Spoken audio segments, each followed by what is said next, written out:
boa noite. Está começando pela rede CNT de televisão, o Jogo do Poder. Um espaço aberto para a discussão política. Nós aqui da CNT acreditamos que o debate, o contraditório, é ponto de partida para o exercício de um dos direitos mais fundamentais, o de ser informado com absoluta correção e transparência. Esse é o objetivo, esse é o propósito aqui do Jogo do Poder, que tem o enorme prazer de receber hoje o presidente do Instituto Federal do Rio de Janeiro, na verdade não presidente, reitor do Instituto Federal do Rio de Janeiro, Rafael Almada. Boa noite, reitor. Boa noite, Ricardo. Muito bom estar aqui com vocês. É um prazer recebê-lo para participar desse bate-papo. Eu trouxe também o jornalista Walter Diogo. Boa noite, Walter. Boa noite, Ricardo. Boa noite, Rafael. Rafael, eu queria começar que você falasse um pouco, porque eu acho que o Instituto Federal de Educação do Rio de Janeiro é pouco conhecido do público em geral. Obviamente que tem nichos, segmentos da sociedade que conhecem sobejamente o papel do Instituto, mas uma grande parte da sociedade não conhece. Eu queria começar um pouco pela história dessa instituição, que me parece que é uma história bastante longa e de trabalhos relevantes prestados à sociedade do Rio de Janeiro. Fala como é que foi criado o Instituto, enfim, a origem dessa instituição que hoje é tão relevante para a educação no Estado.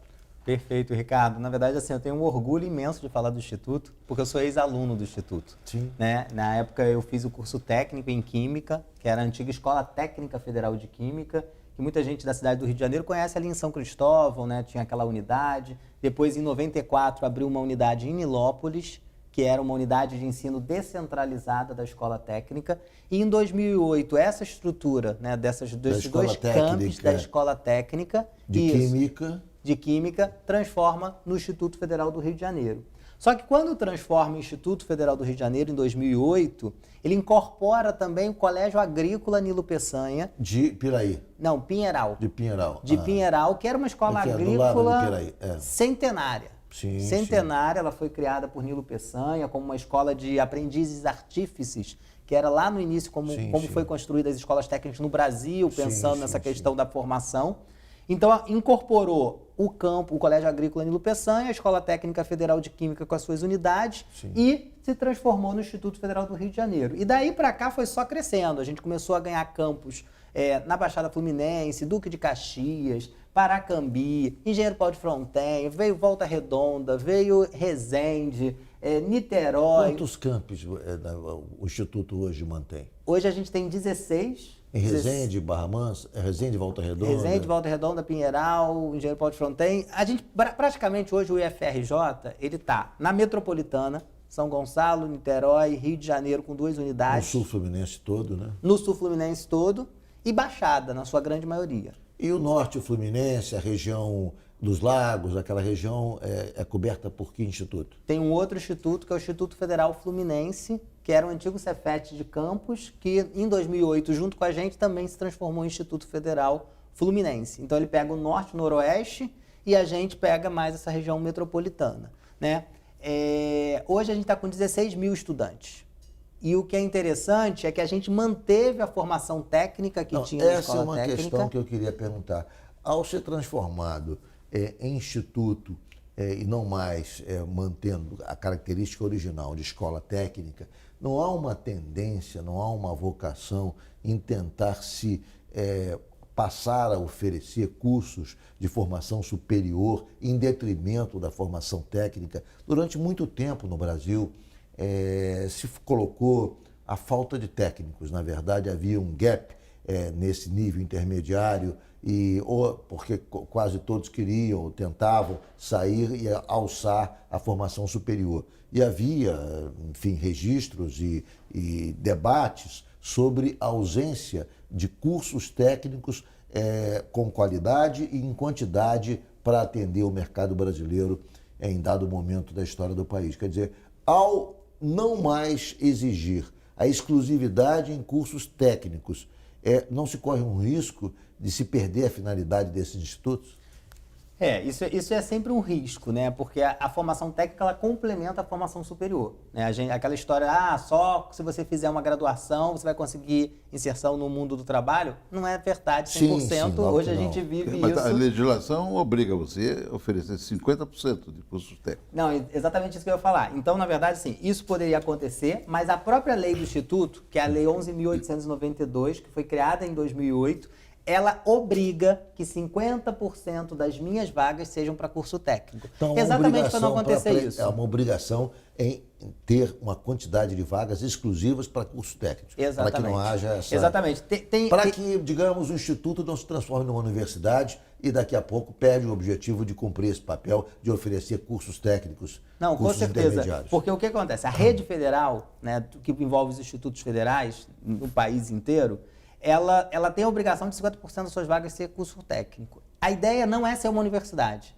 A universidade a gente tem várias aqui no Rio de Janeiro, tem 5 universidades federais, por exemplo, além das A ideia privadas. não é, mas vocês já ministram cursos de formação superior, curso de graduação. Mas a ideia, o que a gente trabalha? Com um conceito que a gente chama de verticalização de ensino. O que é a verticalização de ensino? É o cidadão poder entrar num curso técnico e dar continuidade à sua formação. Por exemplo, lá em Paracambi, na minha gestão a gente criou uma engenharia mecânica. Mas essa engenharia surgiu do nada? Não. A gente tem um curso técnico em mecânica que tem 10 anos de existência. Lá na Fábrica do Conhecimento? Exatamente, na Fábrica do Conhecimento. Que foi criada pelo então prefeito André Siciliano. Exatamente. Que foi responsável por aquela transformação magnífica daquela antiga fábrica, uma tecelagem, se eu não estou equivocado. Sim, era uma fábrica de tecido. Exatamente, uma fábrica de tecido que se transformou, belíssima, uma construção modelo inglês, inspirada na arquitetura inglesa, e que hoje, recentemente eu vi, inclusive, um depoimento do deputado André Siciliano, dizendo que era uma fábrica, mas a gente não deixou que se transformasse num shopping, e hoje, na verdade, é uma fábrica do conhecimento. Sim, e a gente são comemorou... vários cursos, e lá vocês ministram o curso de graduação em engenharia mecânica. Isso, além dos cursos técnicos de mecânica que já tinham uma história. Por isso que a gente fala da verticalização. Sim. O que é interessante é que a fábrica, esse ano, completou 150 anos. E nos 150 anos, o Instituto criou um centro de memória da fábrica. Ou seja, a gente está lá usando o espaço, né? Mas a gente está preservando também a memória. Então, essa relação entre ensino, né, possibilidade de fazer ações de pesquisa e extensão, que a gente não tinha na escola técnica, mas quando virou Instituto Federal, a gente passou a poder fazer pesquisa aplicada, extensão tecnológica, e até entender essa demanda do setor produtivo. Porque na nossa lei diz o seguinte, você só abre um campus do Instituto se ele dialogar com os arranjos produtivos, né, locais, sociais e culturais. Então, assim, não tem como eu ir para Paracambi, não entendendo a história daquele prédio, e não pensar estratégias, inclusive, de resgate dessa memória. Então, e você já tinha um curso de formação técnico de mecânica, portanto, é um complemento dentro daquela linha de você ter a verticalidade. Exatamente. Deixa eu te perguntar uma coisa, Rafael. O Senai, que é uma instituição grande, nacional, o Senac e o Senat, hoje, estão oferecendo cursos de nível superior e estão cobrando. Eles têm um imposto para manter esses cursos de graça, mas eles não estão. Eles estão cobrando e é uma grande polêmica hoje dentro da sociedade. Se pode ou não pode cobrar. Você tem restrição à cobrança ou você pode oferecer curso superior aí? Sim, a gente tem restrição à cobrança, sim. Eu sei que você tem orçamento restrito. A gente tem orçamento restrito, mas a ideia do Instituto é ser uma instituição pública 100%. O Sistema S, ele trabalha muito com a compensação dos impostos e ele tem uma certa gratuidade, né? Mas ele pode, pela própria lei de criação deles, eles podem também cobrar para o curso. Porque não é uma instituição totalmente pública, é uma instituição uma instituição privada. Ele tem como com recurso público. O orçamento é 10 bilhões do Senai. Sim, mas é maravilhoso. Mas é privada com recurso público. E parte em isenção de imposto também. Então, assim, o Sistema S, obrigatoriamente, ele tem o percentual de gratuidade. Ele precisa ter a gratuidade. O nosso é 100% gratuito. Então, todos os nossos cursos, eles são gratuitos. O que a gente desenvolve muito, que a gente acaba tendo essa relação com o setor produtivo, são pesquisa.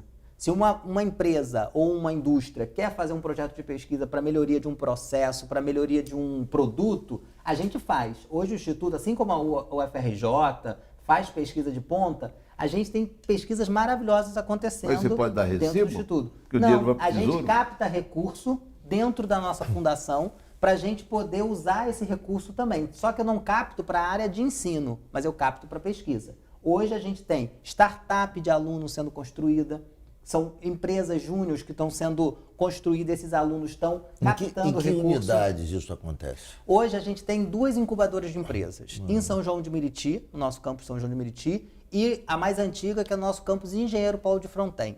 Engenheiro Paulo de Fronten é um campus que a gente foi muito para a área de tecnologia lá. Então ele tem curso de informática e os jogos digitais. Curso superior de jogos digitais, o cara trabalha com a produção de games, né? Tá lá produzindo roteiro de games, produzindo tecnologia. Esse curso, como ele entra dentro do Enem e do SISU, a gente tem aluno de todo o país que vem estudar no nosso campus de Engenheiro Paulo de Fronten.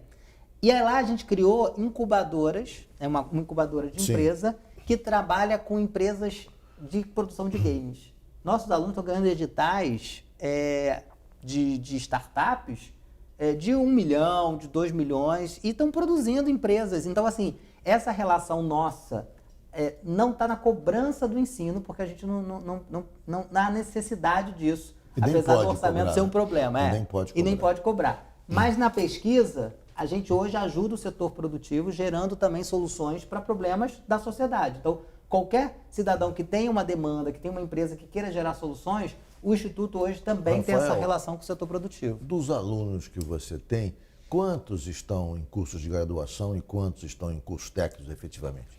A gente tem em torno de 6 mil estudantes na graduação. Sim. E o restante é cursos técnicos e pós-graduação. Pega um pouquinho mais de pós-graduação. No total são 16 mil nessa 16 mil. distribuição. Sim. O que é interessante, que eu acho até fazendo esse comparativo com o Sistema S, o Sistema S às vezes ele foca muito nos cursos de curta duração. A gente tem um foco mais no ensino médio, mas aquele integrado ao ensino técnico, Sim. que é aquele mais de curta duração. A gente chama, né, na educação profissional, cursos integrados, Perfeito. que é o que integra a educação propedêutica do ensino médio, aqueles conceitos básicos, mas também com formação técnica. Diferente do Sistema S, que às vezes só foca na formação técnica. Ok, São cursos Rafael, mais curtos. eu vou fazer um rápido intervalo, a gente já volta daqui a pouco para continuar a conversa com Rafael Almada, que é reitor do Instituto Federal do Rio de Janeiro.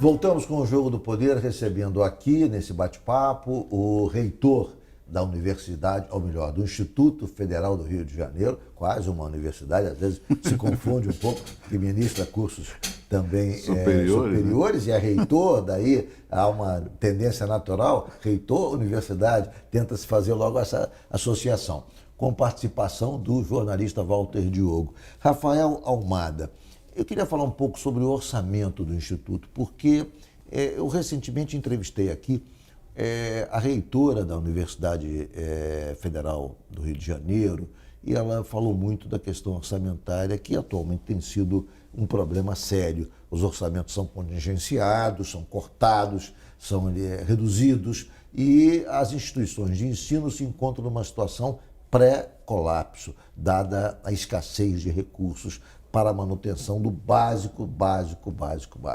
Muito bem. Qual é a situação do seu orçamento? Como é que você sobrevive? Qual é o orçamento atual? Que redução você teve nos últimos anos? Parece que a redução houve um corte horizontal em todas as instituições federais de educação. Sim.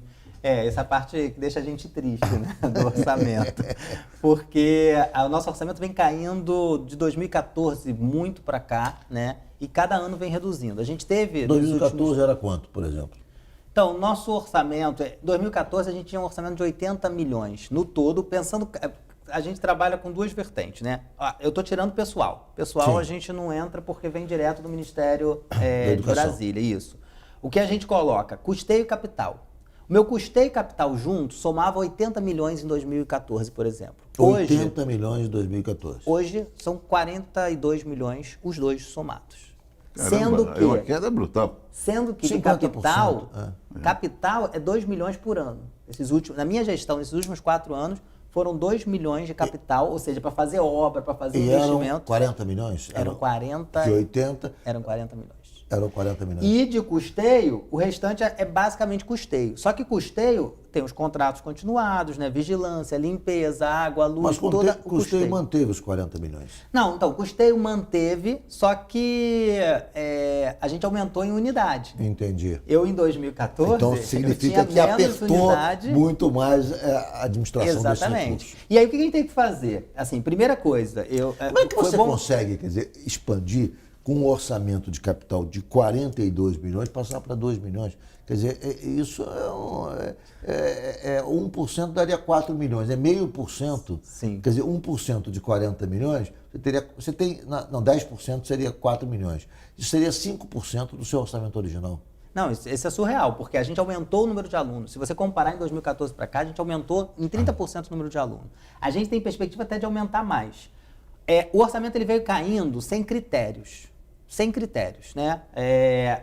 E nos últimos 2 anos, ele teve contingenciamento. Além do corte normal do orçamento, ainda teve o contingenciamento. Sim. O que fez a gente, os reitores, e aí foi bom você falar também dos outros reitores que você conversou aqui, porque a gente teve que ser criativo na gestão, né? E às vezes e pouco compreendido, porque você tem que pagar as contas, né? Qualquer empresa privada, se tu tira 30% da tua expectativa de recurso, o que você faz? Né? É surreal. E a gente teve que se reinventar nas universidades e no instituto. Como foi essa reinvenção e de onde você retirou recursos para continuar investindo a despeito desse corte? O que a gente teve que fazer? A primeira coisa, repensar os gastos. A gente teve que fazer um olhar crítico dos custos que a gente tinha, dos contratos continuados, manutenção, limpeza. Isso impactou em reduzir o pessoal de limpeza e manutenção, chegando às vezes até no limite, né? Que não seria o ideal, mas chega no limite. Para você reequilibrar, não foi só corte, você conseguiu o dinheiro não, também. Isso foi Orçamentos extraordinários. Eu vou chegar lá. Esse foi o primeiro. E a gente teve que fazer o que praticamente todas as instituições federais estão fazendo, que é a questão das emendas parlamentares. Então as emendas parlamentares... recorreu aos nossos parlamentares da bancada Fluminense do Rio para conseguir verba para manter a instituição em processo de investimento. Com certeza, porque com a redução do orçamento federal, a única solução que a gente consegue como instituição federal é a complementação por emenda. A gente se tornou dependente da emenda. Quanto de complementação por emenda para o Instituto Federal de Educação do Rio de Janeiro? Então, o trabalho que a gente fez de articulação institucional fez com que a gente conseguisse 3 inéditas emendas de bancada. Nunca antes a gente tinha recebido emenda de bancada. Isso foi logo de cara, no primeiro ano, em 2019. Eu entrei em maio de 2018, trabalhei o ano de 2018 todo, conhecendo os deputados, porque assim como a gente fez aqui de falar do Instituto, eu tive que ir em deputado e deputada apresentar o que era o Instituto. Sim. Convidar eles para conhecer as nossas unidades, vários deputados vieram conhecer, porque não tinha compreensão, né, do que era o Instituto. Então isso gerou um resultado importante. Em 2019 a gente conseguiu uma emenda de bancada. 3 emendas de bancada? A gente conseguiu 19, 21 e 22, a gente já está com a emenda para o ano que vem. De quantos milhões? Então, cada ano foi diferente. No primeiro ano a gente conseguiu 30 milhões, depois a gente conseguiu em torno de 11 e agora a gente conseguiu um pouquinho menos, 7 milhões. Mas é algo que a gente focou para investimento. E aí o custeio eu estou mantendo, o meu orçamento está gerando. Individual também, né? Também. Pois isso que eu ia falar. Você estava falando em emenda de bancada. Eu falei as emendas individuais. Não, com certeza. Isso é interessante, Ricardo, porque assim... Daqui a pouco você vai conseguir uma emenda do relator também. Uma emenda verba do relator. Mas né? ainda não está em positivo. O ruim é isso, porque ele coloca e não vira em positivo. Não, então, a gente fez um trabalho muito de articulação institucional, Ricardo, que é um perfil meu, assim. Eu hoje dialogo com todos os deputados da bancada muito bem e apresento os resultados que o Instituto está cumprindo com a sociedade. Então, isso fez com que a gente progressivamente aumentasse. E vou te dar números. Sim. Em 2018, quando eu assumi, do ano anterior, tinha, sei lá, 400 mil reais. Em 2019, a gente conseguiu 1 milhão. Em 2020, a gente conseguiu 3 milhões de emendas individuais de vários deputados. Em 2021, a gente conseguiu 7 milhões. 7 milhões. Então foi progressivo, quase exponencial esse aumento. Ou seja, 7 milhões de emendas individuais de deputados, mais 11 milhões de emenda de bancada, já tem quase 20 milhões. Foi o que salvou a gente. Foi o que salvou a gente. E isso, assim, muito tranquilamente, né? Porque eu acho assim, os deputados hoje, o tema da educação, né? Esse perfil hoje de deputados federais, a gente consegue muito apresentar esses resultados das nossas unidades e essa relação com as cidades. Eu quero né? aqui fazer um reconhecimento público de quais foram os deputados que fizeram emendas individuais. A bancada foi a bancada do Rio de Janeiro toda, obviamente. Agora, quais foram os deputados que têm colaborado com o Instituto dos últimos anos? Você tem que revelar pra gente. Ué. Tu vai me deixar numa situação, Não vou esquecer deixar. alguém. Não, mais Transparência, vai dar transparência. Na verdade, não são.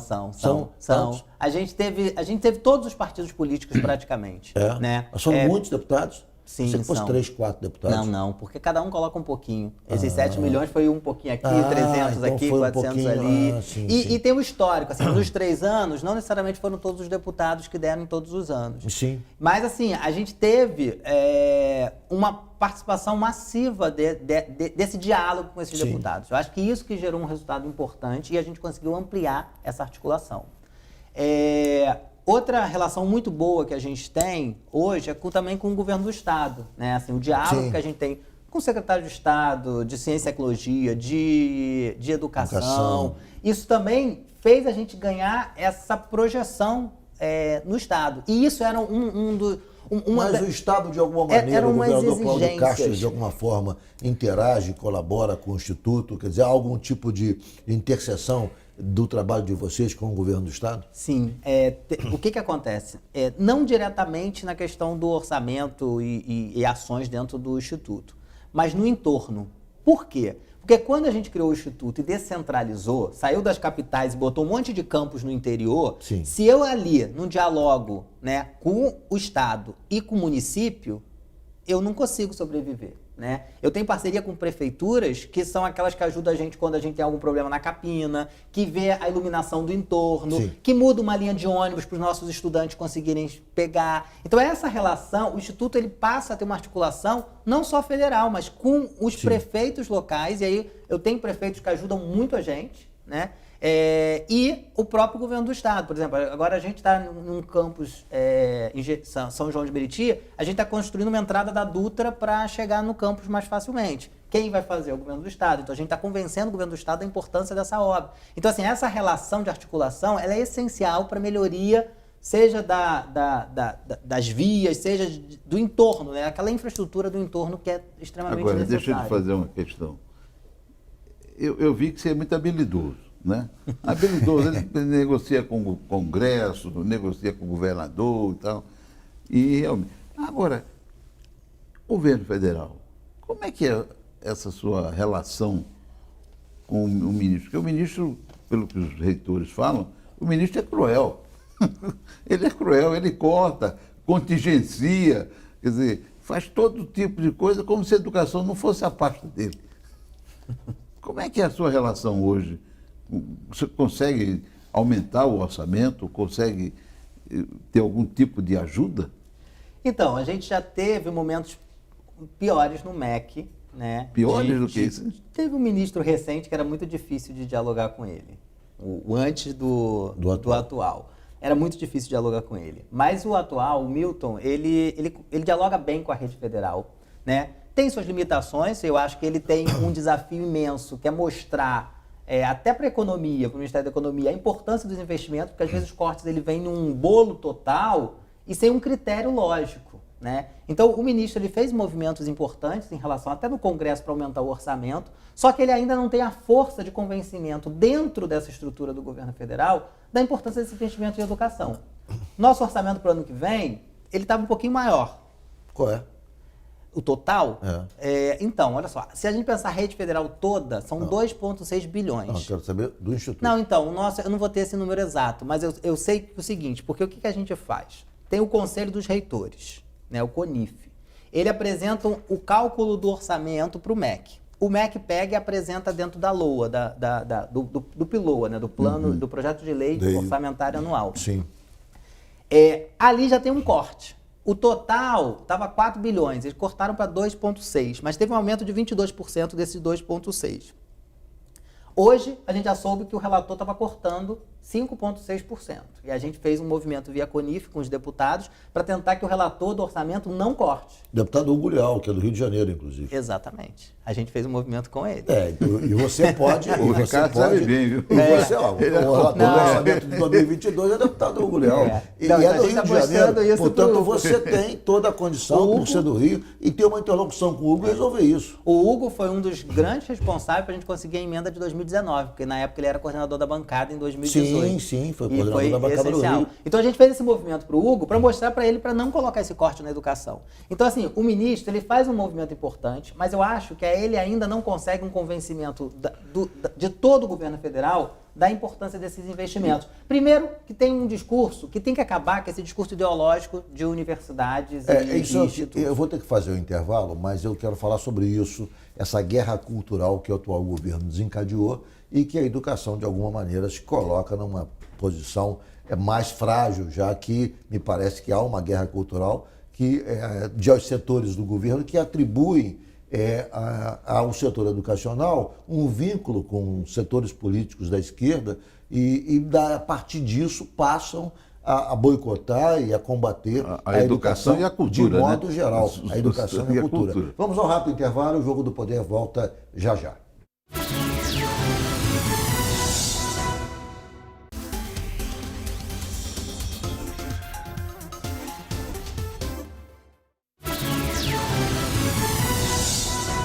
Nós voltamos com o Jogo do Poder, recebendo aqui o reitor do Instituto de Educação do Rio de Janeiro, Rafael Humada, e nós deixamos no bloco anterior uma pergunta sobre como é que você se sente, como é que você vê esse processo, essa guerra cultural que foi desencadeada a partir de Brasília contra setores da educação que, segundo essas pessoas que oferecem combate à educação, estão vinculados a setores de esquerda, na opinião deles, e, portanto, devem ser combatidos.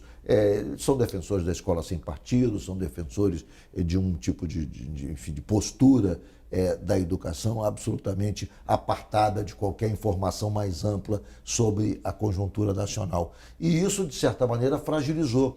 Esses cortes orçamentários vieram no bojo de uma guerra cultural também. Não foi um corte orçamentário técnico apenas, houve um combate no plano político, no plano cultural, ao lado do corte orçamentário, o que nos deixou bastante preocupados, porque esse corte se deu no bojo de um combate também político e cultural. Quer dizer, você acha que há uma dificuldade, além da dificuldade orçamentária, ou seja, uma dificuldade de impor, de colocar a educação como um setor essencial e fundamental para o país? Então, a educação ela sempre é libertadora, né? Quando a gente... Eu sou da Baixada Fluminense, eu nasci na Pavuna, cresci na Pavuna. Quando eu fiz escola técnica, quando eu fiz o curso técnico, a minha mente abriu, eu fiz depois graduação, mestrado, doutorado, mas os meus amigos nem todos tiveram esse caminho. Então a educação, ela te liberta mesmo, ela cria um fator crítico das questões. Então, assim, toda liderança que tem medo dessa criticidade, né, da crítica de processos, de dúvidas, acaba vendo a educação como uma inimiga. E, na verdade, a educação ela é para incluir todas as ideologias. Ela é para pensar todas as ideologias. Pensa errado quem pensa uma escola sem partido. A escola não é de um partido, ela é de todos os partidos. Então, ela não tem que negar a política. Eu falo isso, o Estado é laico, beleza. Se a gente faz um ato evangélico no Instituto, tá errado? Não está errado. Sabe por quê? Porque eu vou fazer do evangélico, vou fazer das religiões de matrizes africanas, vou fazer do catolicismo. Essa que é a ideia. O Estado é laico, mas ele não é um Estado que nega as religiões, por exemplo. Então, assim, a mesma coisa são os partidos políticos. Não existe democracia sem partido. Né? Exatamente. E hoje, qualquer deputado, né, que queira conhecer o nosso instituto, está aberto as portas. Então, assim, essa ideia de que a educação tem só uma ideologia, seja ela de esquerda, de direita, de centro, está errado, exatamente. Porque a ideia é que a gente possa ser de todas as Mas partindo da vertentes. constatação de que há esse tipo de combate, você teve algum tipo de dificuldade para, digamos, levar à frente a sua administração de modo escorreito e bem-sucedido por conta de dificuldades de relacionamento políticos? Sim, eu não tenho dúvida disso. A gente teve que mostrar muito exatamente esse perfil. Primeiro que a gente é uma gestão que tenha o DNA do Instituto, né?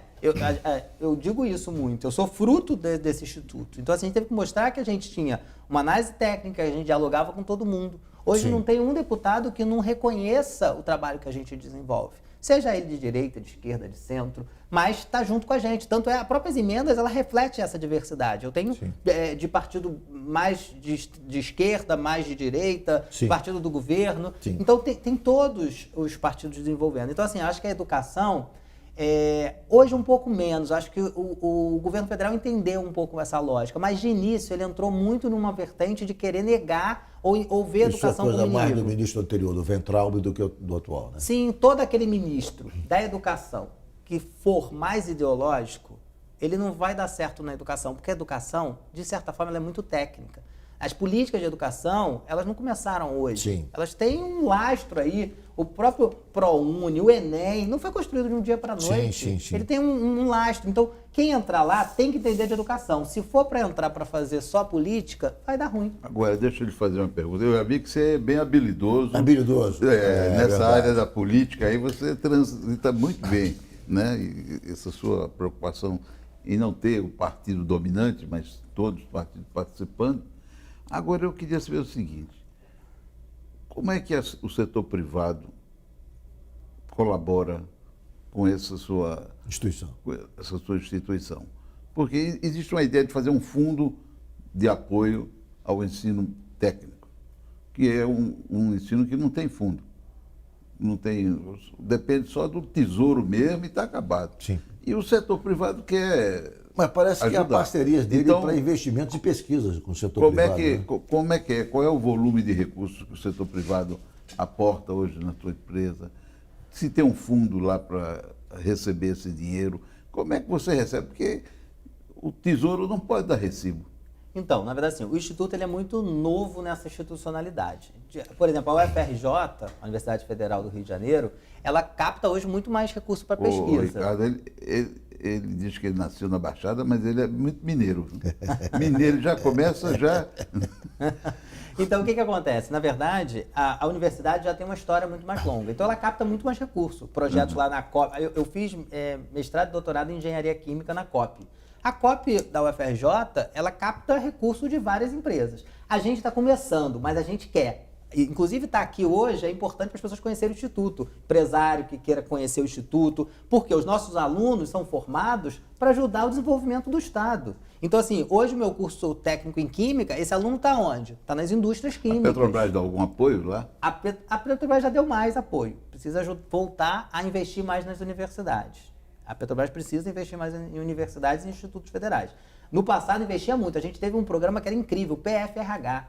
Um programa de formação de recursos humanos. Investimento pesado que a gente complementava a formação do nosso estudante para ele fazer trabalho na área de pesquisa, na área de petróleo. Hoje, isso acabou, por exemplo. Rafael, isso é uma coisa que a gente tem que retomar. Quais são as parcerias que existem hoje, Rafael?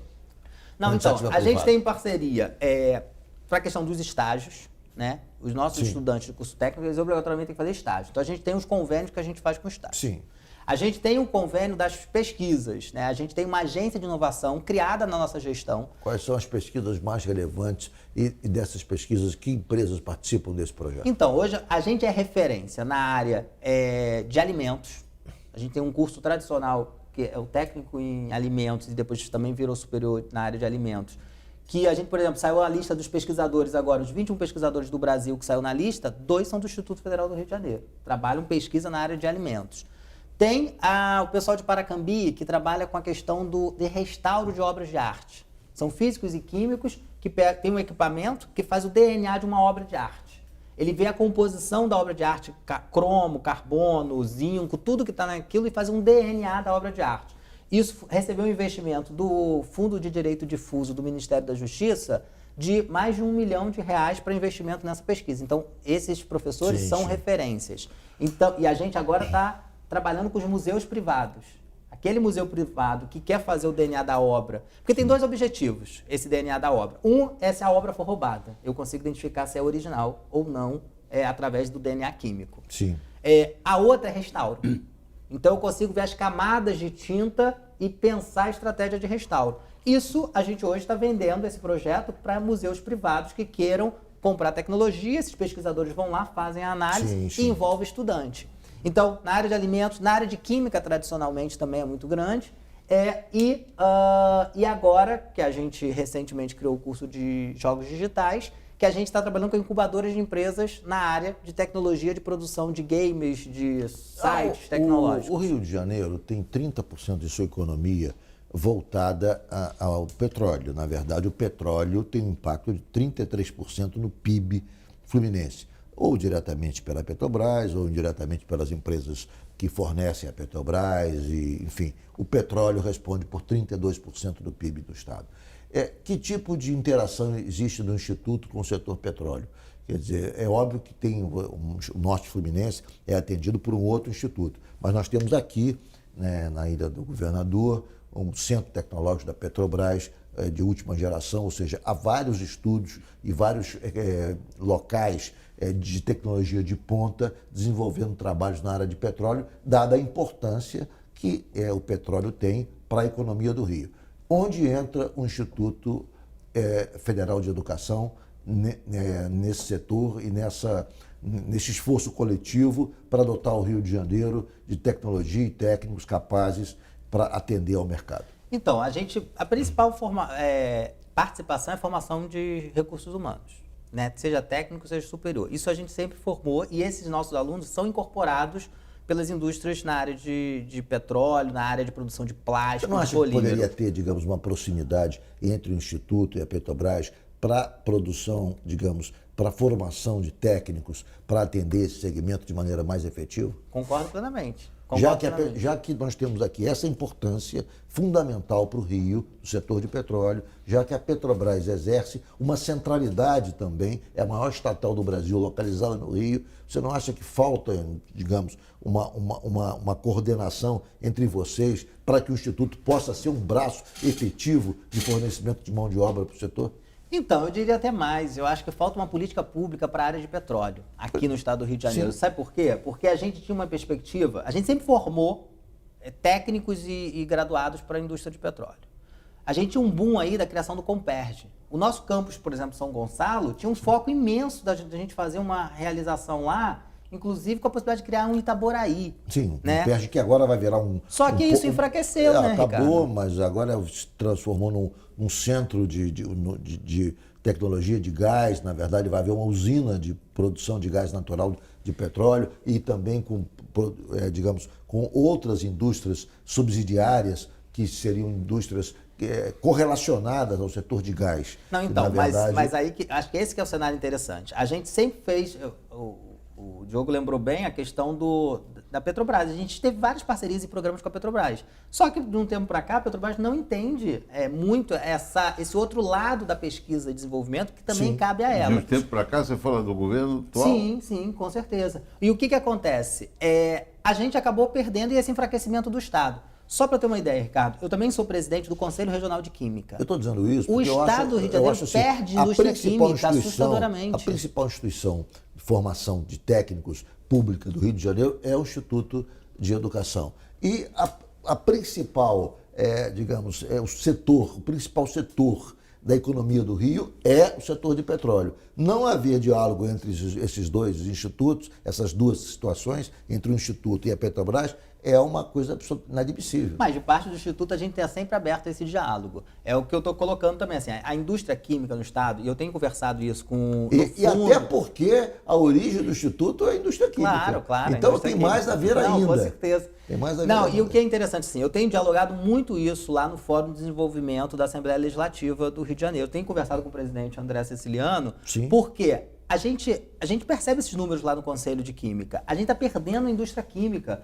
O Estado do Rio de Janeiro perde essa indústria de transformação, principalmente na área de petroquímica ou na indústria de base para petroquímica, para outros estados. A gente tem Petrobras que ter uma compra no Rio política nisso. só 20% do tudo que ela compra. Exatamente. Ou seja, o Rio de Janeiro perde muito. E ela as só empresas- compra 20% de E a o gente tá Rio, perdendo. o Rio, o petróleo é o segundo produto de exportação. Pois é. 23 bilhões de dólares. Não, e fora os profissionais da química que estão ficando sem emprego no estado do Rio de Janeiro. Agora me diga uma Então, coisa. eu tenho falado isso, só para concluir aqui Tá. a ideia, eu tenho falado isso no Fórum de Desenvolvimento. A Da ideia, Leste, por exemplo, sim. essa criação que o presidente está fazendo de circular os municípios do Fundo Soberano, todo evento que eu participo, né, o último foi em Itaperuna, que eu participei virtualmente, eu falei, a gente precisa desse fundo ter uma parte de formação de pessoas.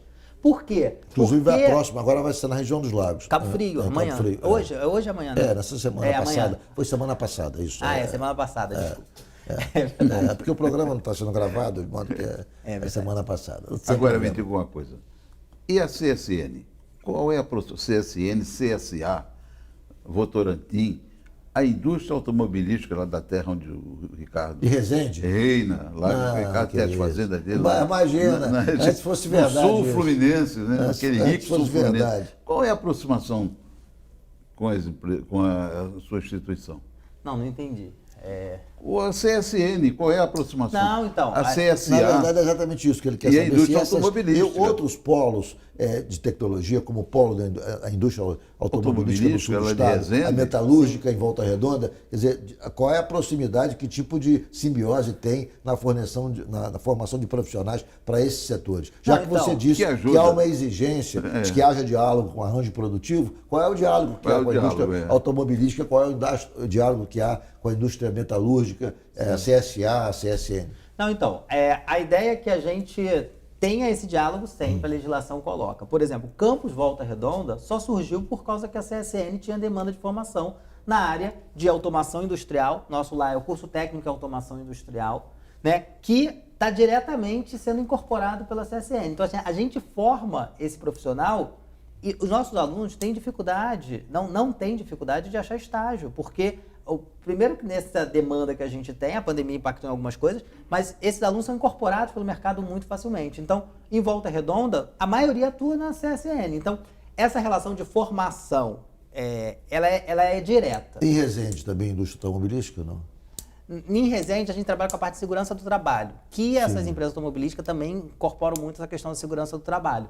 Então, esses alunos são inseridos diretamente. Você não acha que teria que ter alguma coisa mais dirigida à indústria automobilística? Nós temos lá a Nissan, temos lá a Peugeot, temos lá a Volkswagen, temos lá a Citroën. Quer dizer, não teria que ter alguma coisa para fornecer mão de obra para esse segmento de maneira mais objetiva do que formação só de recursos humanos? Concordo plenamente. Por isso que aquele campus, né, nesses investimentos que a gente fez na nossa gestão, a gente está reformando um outro espaço para aumentar o número de ofertas de vagas. E a ideia é a gente criar exatamente na linha automobilística. Só que o orçamento ele é diretamente relacionado ao número de alunos. Então, a gente quer expandir, a gente quer atender mais, a gente quer pensar mais estratégias de pesquisa, de inovação na área da indústria, mas isso é um caminho e a gente tem que construir esse caminho. Eu vou fazer um rápido intervalo e o Jogo do Poder volta já, hoje com o reitor do Instituto Federal do Rio de Janeiro, Rafael Almada.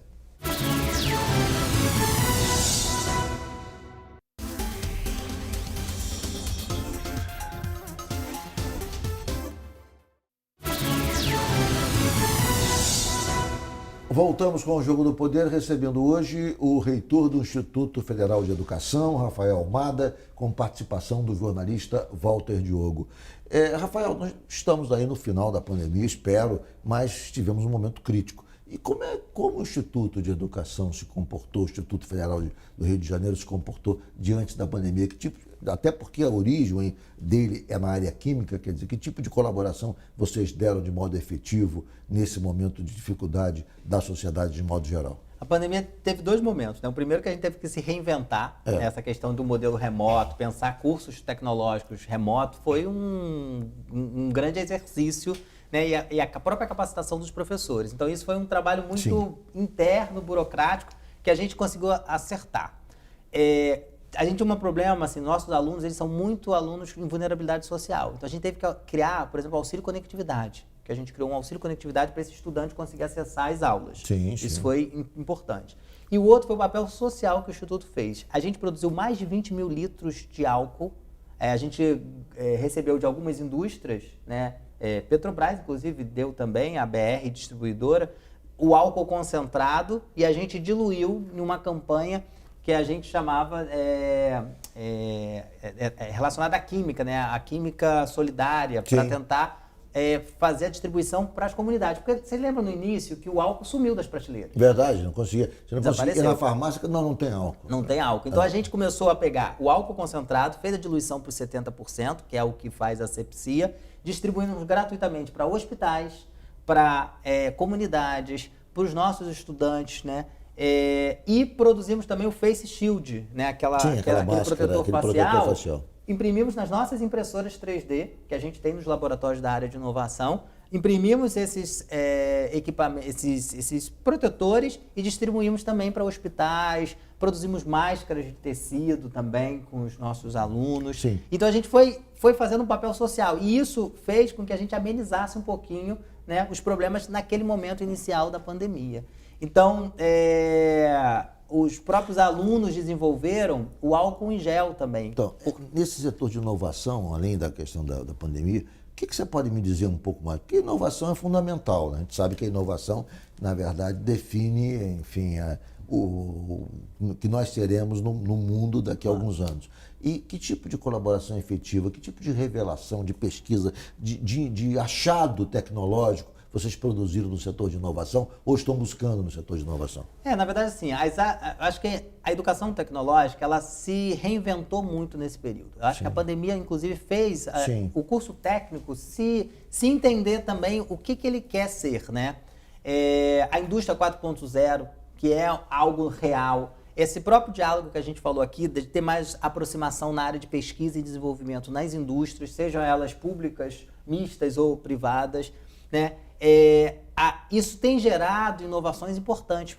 Eu citei aqui um exemplo do nosso curso de alimentos. A gente está produzindo alimentos com redução de sódio, né, conservante, menos uso de conservante. Então isso é pesquisa e inovação tecnológica que está surgindo para a gente ter um produto melhor. Sim. Então assim, hoje a gente não consegue, mesmo para aquele estudante, né, que entra para um curso técnico, que é integrado ao ensino médio, ele não pensar em fazer uma formação diferenciada daquela que eu fiz há 20 anos atrás. Sim. Né, porque a criação de polos de inovação, o MEC criou uma política que é a criação dos polos de inovação dentro dos institutos. O Sistema S também tem, as universidades têm e os institutos também têm. Sim. Esses polos só trabalham com geração de melhorias na área de tecnologia, na área de alimentos. Os nossos alunos, por exemplo, da automação industrial, eles estão desenvolvendo robôs. A gente participou agora de competição, antes da pandemia, internacional na área de robótica. Então, assim, todas as áreas do conhecimento, ela tem uma vertente de gerar soluções para essa sociedade. Vocês já voltaram com aulas presenciais? Voltamos, não 100%, a gente está fazendo um retorno gradual. Mas a gente agora começou, em 2022 vai ser 100%. Vai ser 100% em 2022. E qual é o percentual hoje? A gente talvez tenha uns 30%. Porque no Rio de Janeiro a queda foi de 40%, quando voltou educação infantil, educação do nível médio, 40% não voltou. Ainda está no processo. Está na hora de voltar, né? Eu acho que agora eu não sei, dá mas está no processo.